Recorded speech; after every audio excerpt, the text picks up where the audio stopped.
Welcome to the Salmon Runs YouTube. Enjoy the video.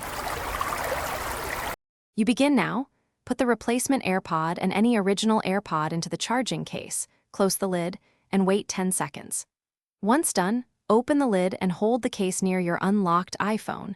Make sure Bluetooth is enabled. You do this because the case serves as the pairing hub and the iPhone detects the case, not individual pods. This immediate proximity triggers the iPhone to offer the pairing banner you need to proceed.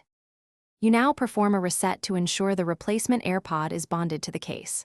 With the lid open, press and hold the case setup button for about 15 seconds until the LED shifts from amber to flashing white. This clears old pairings and forces the case to re-register all pods. Then, bring the case close to the iPhone and tap Connect when the banner appears. Make sure to follow the on-screen steps to finish initial setup and any device-specific prompts. You finish by confirming the connection. Go to Settings, Bluetooth, and verify both AirPods show as connected. Play audio and test the mic. If everything works, leave the case lid closed for a minute so firmware can update if needed.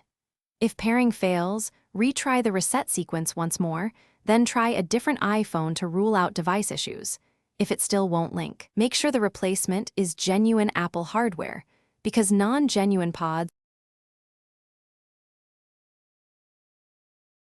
Thanks for watching. Consider subscribing if we helped you.